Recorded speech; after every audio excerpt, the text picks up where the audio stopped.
Well, there you have it. So ladies and gents, part of the reason why I wanted to show the video at the beginning, to be honest, there's like a misconception about what cliff diving actually is. You know, some people just get confused. They think I'm talking about base jumping, which is parachuting from cliffs.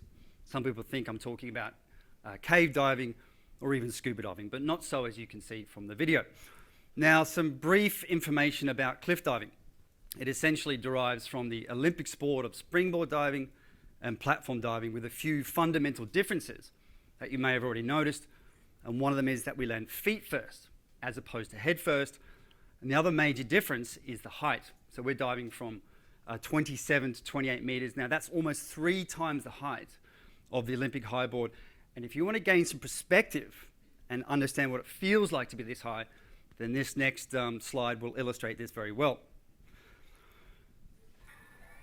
This is a good friend of mine, Yves Milord, performing in a diving show in Canada. The pool, mind you, is only 10 meters in diameter and 3 meters deep. So like it's a very small target.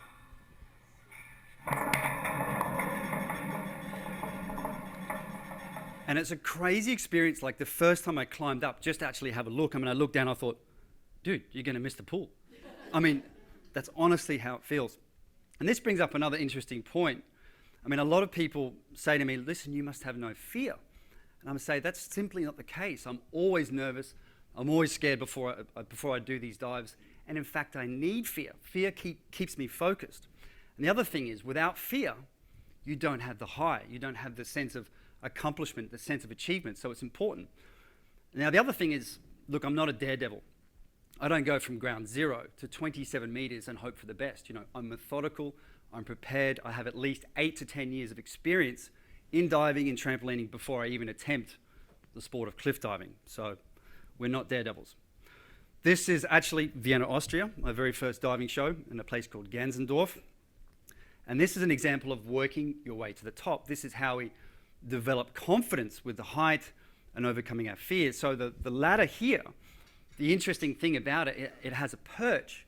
This little perch can be unlatched, and we move it from 10 meters, for example, work our way up to 12 meters, up to 14 meters, up to 16 meters, up to 18 meters, and so on and so on. And that's the way we develop the confidence with the height. I mean, this principle can be applied to anything, like learning a new sporting skill, you know, starting a business. We have to earn our stripes, and that's how we do it, you know. So my passion became my career.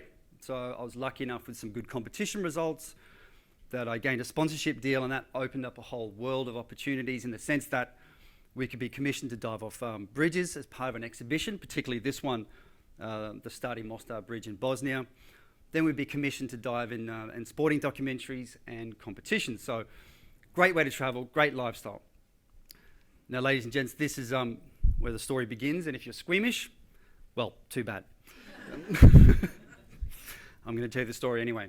So in early 2008, I was commissioned to dive off a bridge in central Colombia as part of a music festival. So then we flew into Bogota. Bogota is the capital of Colombia. Then we embarked upon a very long, bumpy drive, 9 hours, to this town called Puerto Gaitán. This is the town we arrived in. And I actually said to my friends, what are we doing here? Like, it just was like a scene out of a movie, this dusty dirt bowl town. And I'm laughing, going, man, why is this music festival here in the middle of nowhere? And they said, I don't know, this is the way it is. So we walked across town, and this is the music festival. Everyone's partying in the water, doing their thing, going crazy. Now, that bridge where the oil tanker is, we'd scheduled to actually build a platform a little bit higher on top of the bridge. But the first thing we always do, is we check the water depth. So we start from one side of the river to the other side, and we found one area that was deep enough. It was only 2.7 meters deep. Now, those other shows that we do are normally 3 meters deep.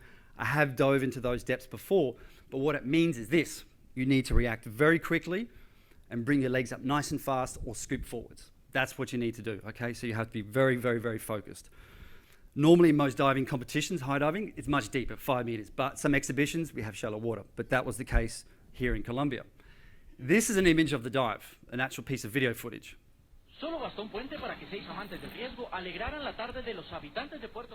Now, everything looks fine from the outside. If I was a judge looking at it, dive looks good, but what happened underneath the water was not so good.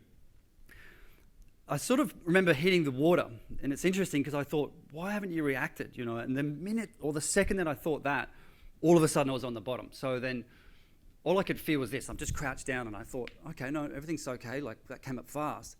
Then slowly I started to understand that something wasn't right. I could start to feel the sand on the outside of my shin bone and on the outside of my knee, and I'm like, hang on, what's happened? And I'm just underneath the water processing everything. And all of a sudden I was like, maybe I've snapped my shin bone. And I reached down to kind of find my leg, and it wasn't where I thought it would be. And basically I ended up putting my hand, sliding it down here, and I could feel the lump on my femur, and instantly I knew that my femur had snapped in half. So basically I pushed off with my left leg, coming up through the water now, but then I could feel this leg, this part, the inside, had actually touched this side. So this had actually bent, gone like this, and then twisted around. I know that sounds gruesome, but that was honestly the reality of the situation. Instantly, even in the water, I started thinking, this is awful, because the panic set in the sense that I knew I was in the middle of nowhere. I drove across those dirt roads, and part of it was like four-wheel drive material. For 9 hours, I'm like, no, this can't be the case. This can't be happening. I surfaced to the water. This is actually one of the rescue boats, one of the military/rescue boats. And I came in the water screaming, but no one came to get me because they just thought, that the dive was fine. They're like, well, why is he screaming? I swam side stroke to this boat, grabbed onto the boat, and my friends are like, ¿Qué pasó? ¿Qué pasó? In Spanish, that means what happened? And then I tried to explain to them what happened, but they couldn't understand me. So I had to lift myself level with the water so they could see that my leg was bent at more or less a 45-degree angle. And they were he completely freaked out. He said, okay, pull him out, get him into the boat. So these military guys leant over the boat, put their arms underneath my armpit, and started to pull me back into this military boat, the exact one. But the problem was this. I'm sorry to kind of make you squeamish again, but the leg is still bent and it's dangling down like so. And I went, no, put me back in the water. As an instinctive reaction, as crazy as it sounds, I had to pull my own leg straight. How are you going to, you can't travel with your leg bent. So I was in the water and I grabbed my leg from the left, pulled it straight. You have to understand the bones are like this. So when you pull it straight, then the bones overlap. Now my leg is shorter. So I braced myself, grabbed onto my leg, and I said, let's do it again. Come on. Pick me up, and they dropped me into the boat. And then I just started to think, how am I getting get out of this? I started processing everything. I'm like, I need a helicopter.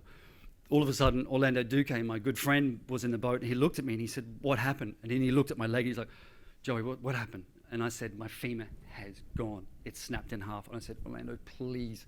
I was desperate, honestly. This is how it was. I was like, please get me a helicopter. I got to get out of here, dude. Because I didn't want to bleed out, I was very, very scared. He said, no problem, I'm onto it. I'll make some phone calls. He went off. Then I actually got put into an ambulance, went to a medical center, and that was only a 5-minute drive away. As soon as I got to the medical center, they said, look, we know your femur's broken. Does anything else hurt? And I said, yes, my ankle, my knee, and something's wrong with my pelvis, I don't know. So they did some x-rays, and this is the first x-ray that showed up. So the femur's completely in half. Everything else appeared to be okay. The next thing that came out of their mouths was this.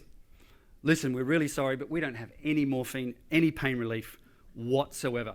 That music festival cleaned us out of every bit of stock that we've got. We had a whole bunch of people injured. The ambulance doesn't even have anything.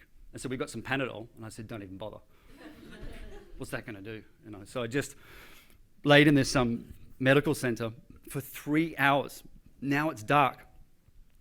And I'm getting frustrated. I'm like, I've got to get out of here. What's going on? Finally, Orlando Duque calls back and he says, listen, we've got some problems. And I said, what's going on? He says, no helicopter pilot, no pilot is going to fly in this area because there are cocaine guerrillas with anti-aircraft guns. They will shoot at anything in the air because they'll think it's the military. And I thought this was like a scene out of a movie, and I said, this can't be happening. He goes, this is the reality of the situation. We have one more option. He said, the military might be able to fly you out through a different route. Give me half an hour. Calls back in half an hour, and he says, no go. The military is now engaged in a mission against the cocaine guerrillas, and they're in a gunfight. And I was like, okay, let's do this. Let's start the journey. So they strapped me up into the ambulance. To be honest, I became very autocratic, very bossy, because it was a very slow process, even getting me mobilized into the ambulance, and it was just a very frustrating experience, And then I had to brace myself, to be honest, for the worst journey of my life. no morphine, no pain relief. And I basically had to put my arms on the ambulance wall, cross my arm over and hold on to my friend Tonio's hand. For 9 hours, he didn't let go of my hand once. And he braced me. So we went on these bumpy dirt roads. This is the actual road for those 9 hours. And it was a very difficult thing mentally, not just physically, because I'm always wondering, what's my future going to be? Am I going to walk again? Am I going to dive again, And also, you've got to understand that every time the car's, is braking, I can feel the bones cutting into the flesh, back and forth like this, up and down, up and down. Finally, we got to a hospital and we had to change ambulance. And the crazy thing was that they had to pick me up from the spinal board, slid me and dropped me onto the other spinal board. My leg bent again and they had to pull my leg straight again. Second paramedic said to me, have you had any pain relief? And I said, no. And he goes, you just drove from there with no pain relief. And I said, mm-hmm. And I said, can I have some? And he goes, oh yeah, I'll give you some. And I said, please, I'm exhausted, just knock me out. He says, I can't knock you out, but I'll get you real close. I slept the remainder of the way, which is another hour and a half, which is on bitumen, thank God. Got to the hospital, 4 a.m. This is the actual surgeon. And I said, Doc, what do we do? And he goes, look, we can fix it. It's going to take you some time to dive again. And I said, okay, how do we fix it? He goes, we basically either cut you down the side of the leg, open you up, put some screws in. Second option is that we make an incision through your backside, drill through the middle of your bone, and put a long 45 centimeter nail down the middle of your bone. And I was like, really? And I said, Doc, what's the difference? And he said, the nail is a much faster recovery. And I said, I'll have the nail, thanks. And he said, I don't have one. And I'm like, why'd you give me the option? He goes, I can get one, but it's not in the hospital. It's in another hospital, so I've got to order it in. And I said, how long is that going to take? He said, 5 or 6 hours. I said, okay, can I wait that long? He said, yeah, you can wait. 5 hours turned into 30 hours. They couldn't find the right length nail. I'm taller than most Colombians, so they've been scrounging around all the hospitals around Colombia, finally find these nails. And then, so I'm going into surgery 10 p.m. And the surgeon's going through packets of bolts and screws like it's a hardware store, whistling. And I could see he couldn't find stuff. He's like, scratching his head, like, where's this, where's that? And I knew something was wrong, about this. I had a bad feeling before the operation. The anaesthetist put me under. Instantly, the anaesthetist said, something's wrong with this guy. Like, his blood pressure's going up and down, like he's really, really unstable. The surgeon said, I just need an hour and a half to fix the leg. Just keep him going, I said, no problem. So, this is where it gets really complicated. They lay me on the operating table on my side, okay? They have to make the leg straight. Then they make an incision through the backside, drill through the middle of the marrow, then they take the nail. They don't push it through, they hit it down. So they're both whacking this nail down, right? Hitting it. There's 2 surgeons on either side, whack, whack, whack, whack. And basically it goes halfway down and gets stuck. And he's thinking, why won't it go any further? Let me take it out.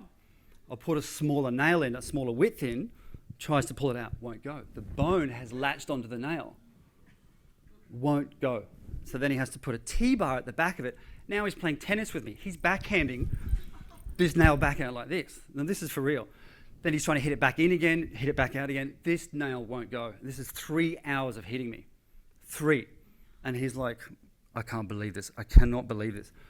I know what I have to do to fix this, but I don't want to do it. So this is what he did. Opens my whole leg up, my hip to my knee, opens it up, goes inside with a machine and smashes my femur to pieces. So he broke it, and that big long bone shard there is what he broke. So now he manages to get the new nail down, but that's a lot easier when there's a lot of broken bones, isn't it? So he's pushing it down, puts a screw in the bottom of the knee, puts those 2 wire chicken rings around the broken bones that he put in. Then he wants to put the top locking pin in. You need a pin at the bottom and at the top. Looks at my hip, everything's shifted like this. And he looks inside, my hip snapped off. All the hammering severed the hip joint. You can see the crack line going through here. Like, it just goes on and on and on and on. And then he has to put these 2 hip screws in horizontally to fixate the hip. And I woke up 7.5 hours. This is an operation that lasted 7.5 hours on the operating table screaming. I actually thought I was still being operated on. It was just an absolute nightmare, and I'm in more pain then the ambulance ride, and then the initial accident. Like, I was screaming, and I was like, what is going on? Like, there's blood everywhere, bandages down the side of my leg. I'm like, there's only supposed to be an incision here, not here. I said, what's going wrong? And he said, calm down, we had a lot of complications, you're going to be okay. So they put me in the pain room for a day. Then they put me in my hospital room, and all my cliff diving buddies are there, but straight away I'm showing some very strange symptoms. Those are, I'm swelling, I've got 10 kilograms of fluid on me now, I can't urinate. And then they put a catheter in me, and the urine that did come out was the colour of coffee. That's not good. Not good at all. Came back the next day after they ran some blood tests, and he said, listen, you've got kidney failure. And I was completely confused. I was like, what's going on? Like, delirious from the drugs. I'm like, how do you go from having a broken leg to kidney failure? He says, listen, you had so much damage to your muscles in the ambulance ride and also in surgery that the protein molecules have pulled off the muscles. They're large molecules. They've entered the bloodstream. They block the capillaries of the kidney. Nothing can function. It's blocked. He said, it's very serious. You need to go on dialysis right now, and you need to go to ICU. I didn't realize the severity of the situation because they didn't tell me. They said, listen, call the family. His potassium is now so high, it's attacking his heart, and he could have a cardiac arrest. If he does have a cardiac arrest, we can't defibrillate him. He'll die on the spot. That's it. That's what's going to happen. So they prepared me for some procedures, which was dialysis. So they had to insert a tube inside of here, 2 in and out valves for the dialysis, pushed a line all the way through my vein into my heart, connected me to all the ECG monitors. And basically, I'd lost a lot of blood, so I had 4 units of blood being transfused into my body at the same time, you know, in order to get my hemoglobin up. So very, very, very scary experience. Bogota, in addition, is 2.7 kilometers high. I'm having trouble breathing. So it was a very, very difficult process for me. I couldn't even see while I was in there. It was an absolute nightmare. I believe that probably my fitness was my savior, and my kidney started to function after 2-3 weeks, thank God. So that was a very, very relieving moment, that's for sure. So I spent 4 weeks in the hospital, and then something interesting happened. The doctor, the ICU doctor, my kidney specialist said, I don't want you in the hospital anymore. I don't want you to have an infection. Come to my house. So she took care of me in her own house. And believe me, I never ever forgot the gratitude. I never forgot what she did for me. I'm so grateful. You know, and that's, you know, the human spirit is very kind, you know, and that was a wonderful thing. I said to her, I make a promise to you and to myself. I will return to Colombia again and to dive off that same bridge and to revisit you and to thank you. I returned to Australia. 5 operations over 4 years, including a broken ankle. My ankle was broken. They didn't pick that up straight away. So I had to fix my ankle and had to remove a lot of screws. These are the hip screws that came out. Big old bad boys. Now here's a mental note. Never ever do this with anything that comes out of your body after an operation. Don't stick them in your ears. Why? Because I ended up with an ear infection for 2 weeks and I couldn't hear. My physiotherapist found it very, very, very funny. But guess what? It doesn't end here. Then I find out my leg is 3 centimeters shorter. Because of the complications in surgery, my hip joint is at a different angle. The bones have overlapped. It took me 7 months to learn how to walk again. You know, a very painful process. And it's strange because, you know, you sort of walk around, it feels like you're walking around with one shoe on, you know, and then you look in the bathtub going, why's my look shorter? Ran the scans, and they said, yep, 3 centimeters shorter. After a year, it was a very difficult decision. I decided to break my leg again and make it longer at the Royal Brisbane Women's Hospital with some very rare technology. And here's a video clip from the documentary Dive Into Fear, which explains the procedure that I undertook.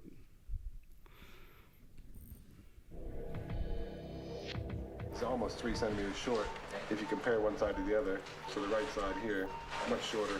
So the plan is to take out this nail, crack his bone, and insert a new nail. You have to break your leg first, and then it pulls apart 1 millimeter a day to make your leg longer. Only about 170 people have had this particular operation done and using this kind of technology. So it's very rare. And I did the research and I decided to do it and go for it. And it was scary because I knew that if something went wrong and if I had a bone infection, you can die from bone infections, you can lose your leg. So yeah, there were some risks. And here's the actual x-ray of the operation that I undertook, and you can see it's some pretty heavy hardware, pretty heavy. Now, I was very scared of the operation, and I sought the advice of a sports psychologist to help deal with this anxiety that I had for the operation. And he also started to talk about visualization to improve body healing. This was very interesting. And he said, listen, there's really good scientific research that backs this up. And he said, you need to do it with discipline, though. You need to do it 6 weeks leading up to the operation and a good 4 to 5 months afterwards. So I followed his advice, and they said to me, look, it's going to take 4 months to learn how to walk again. And then I managed to get it down to 2, 8 months to learn how to skip and hop again. I managed to get it down to 4, in combination with good diet and being managed very well. But the visualization, in my understanding, really did help me. Now, visualization, don't have a lot of time to go into it right now, but it's used for a lot of things, improving performance in sport and in everyday life. So, do some research about it. Okay, 4 years later, 5 operations, a lot of pain, a lot of anguish. I had to learn how to dive again, in addition to learning how to walk again. So it was a very long process. And here's a video clip from the documentary Dive into Fear of my final dive in Colombia. And this really meant everything to me. If this was going to be the last thing I'd do in my life, this was it. This meant so much to me.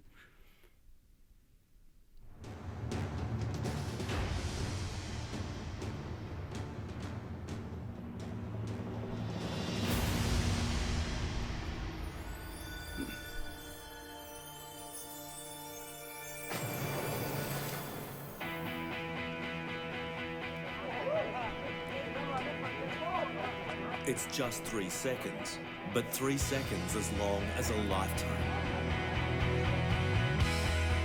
After the dive into fear, the demons are at rest.